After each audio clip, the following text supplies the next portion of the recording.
Highness, the U.S. intelligence concluded that you orchestrated the brutal murder of a journalist. 9/11 families are furious that you are here in the Oval Office. Who are you with? Why should Americans trust you? Who are you with? And the same to you, Mr. President. Now, who are you with? I'm with ABC News, sir. You with who? ABC News, sir. Fake news. United States imperialism just openly endorsed brutal, murderous leaders twice in 1 week. In this video, we're going to break down how these endorsements played out in the Oval Office and what they reveal about how America chooses its villains versus its allies. Spoiler alert, these choices have nothing to do with the morals of any nation. If you want to understand how the West decides who becomes a villain or an ally, and why this pattern is a serious danger to the African continent, then this video is for you.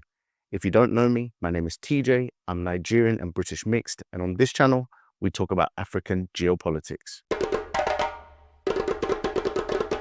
So just yesterday, Donald Trump invited the Saudi Crown Prince to the White House, rolling out the red carpet with talks of trade deals and a brighter future for both countries.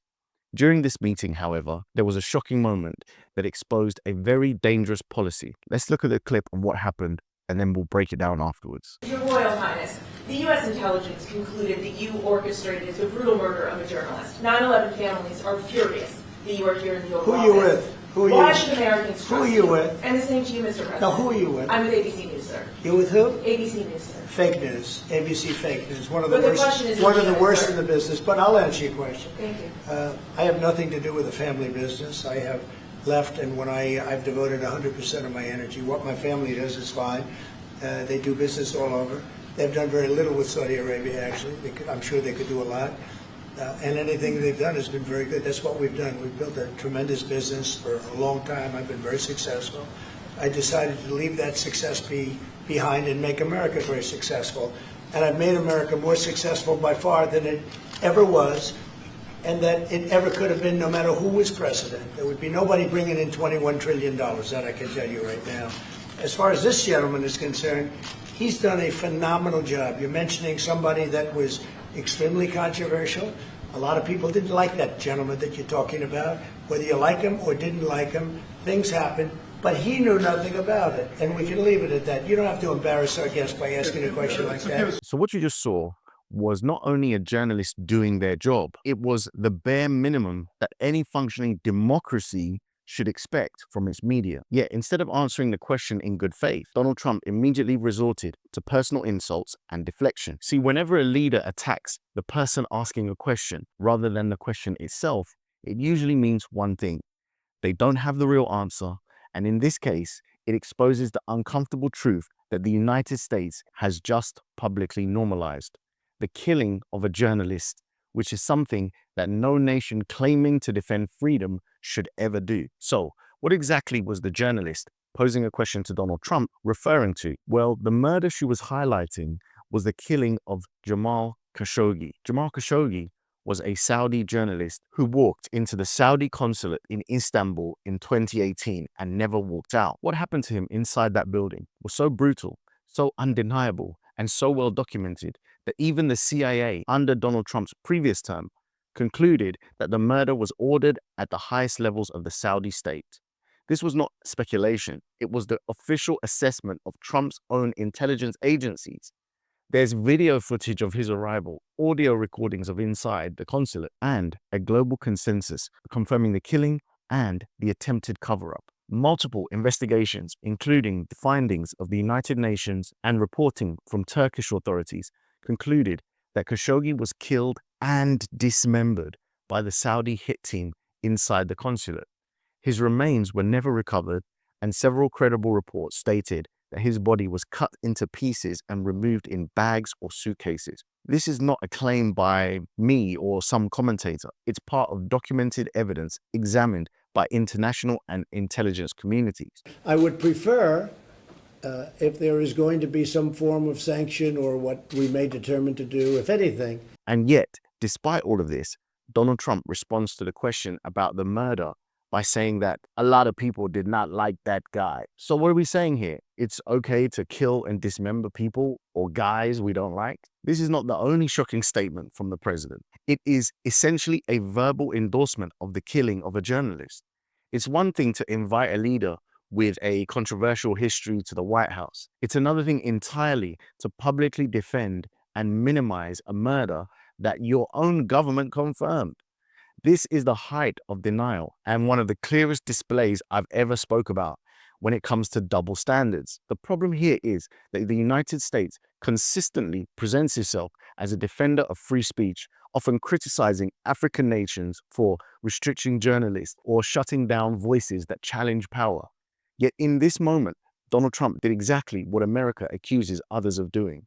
He tried to silence a journalist with insults, no less, simply for asking a legitimate question. This behavior flies directly in the face of the values America claims to uphold. He talked about asking embarrassing questions to their guest, but he was more than happy to ask similar types of questions when the South African president, Cyril Ramaphosa, sat next to him. In fact, the journalist who asked the question about the Saudi leader came with facts, but when Donald Trump did it, he made embarrassing questions with falsifications. I mean, this is hypocrisy that a 10-year-old could understand. However, there is another point that we must address here for balance, because it affects the credibility of genuine journalism everywhere. Recently, the BBC was accused of editing footage of Donald Trump in a way that made it appear as though he endorsed the attack on Washington during the events of January 6th. When major media houses distort the truth, even slightly, they give powerful people exactly what they need, a shred of plausible deniability. In the era of social media and political spin, a leader does not need to prove innocence. All they need is just enough doubt to convince their supporters that the media cannot be trusted. So if we're here to call out the immorality, corruption, and hypocrisy, it must be done with integrity, because when journalism crosses ethical lines, even once, it weakens the public's ability to recognize moments like this one in the Oval Office, moments when a journalist is doing legitimate work and is punished for it publicly. Many of you have dropped comments asking how you can support this channel, even offering to donate or help financially. Until recently, I had no way to make this possible. But now through my Substack, it's never been easier for you to lend me some support. There's a free tier where you'll get 1 email per week, and for just $5 a month, about the price of a nice coffee, you'll receive a daily written update from all of my content, everything I produce. I'll be engaging with those of you who join, asking your thoughts on how to serve you and the continent better. Sometimes my videos do get demonetized, and there's also a small chance, as we saw with the Platform Africa stream, that a channel like this could be deplatformed. Even if the worst happens, we can regroup, rebuild, and keep pushing forward. We don't want any third party controlling this message, so with email backing us up, we can communicate directly. Thank you in advance for signing up. I look forward to connecting with you, not just on YouTube, but via email as well. On top of that, it becomes even worse when the very same leader being questioned uses those past media failures as justification to dismiss real accountability. This is why Trump's attack on the reporter is so dangerous. Not only did he insult her for doing her job, he is now able to hide behind examples of media misconduct, all under the guise of fake news. And this is even when the truth is laid out right in front of him. And when you combine that with the fact that he verbally defended the killing of a journalist, you have a full endorsement of silencing free speech by verbally defending the killing of Jamal Khashoggi, a journalist murdered for doing his job, for doing a service to all of us. Donald Trump is not only endorsing a foreign leader accused of brutality, he was endorsing the very act of silencing free speech through violence itself. When a nation claims to champion freedom, but publicly defends the murder of a journalist, it exposes a level of hypocrisy that should concern every society that values truth and accountability. What makes this moment even more alarming is that it is not an isolated incident.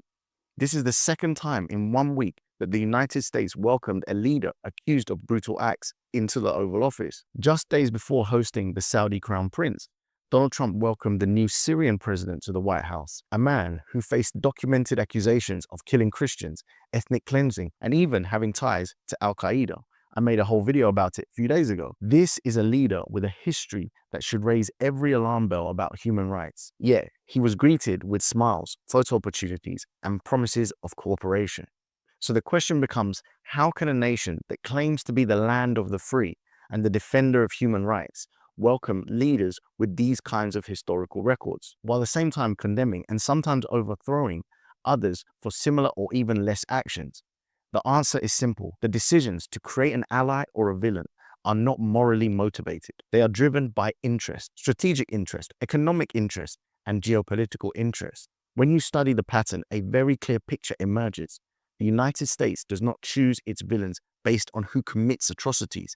It chooses its villains based on who stands in the way of their goals. And it chooses its allies based who allows access to resource and strategic influence.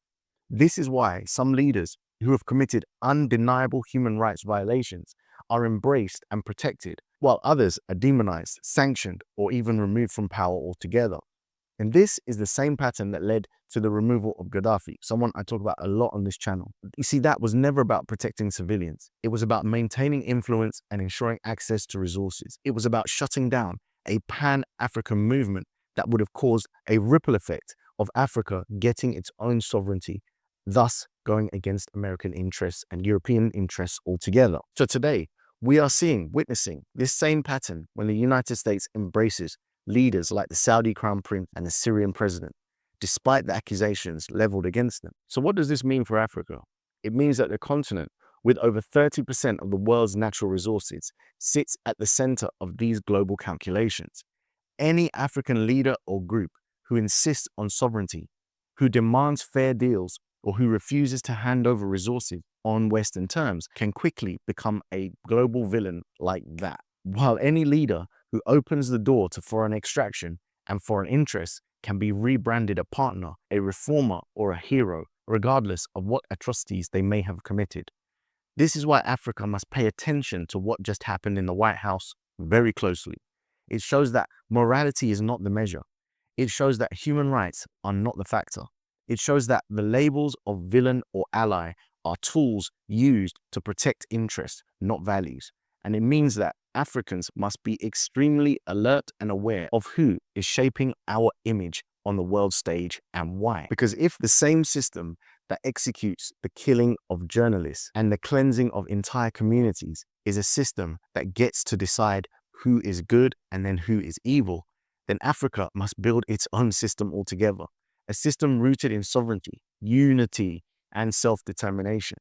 A system where no foreign power can decide our destiny, our leadership, or our future based on what benefits them. This is why understanding these events is not just about global politics.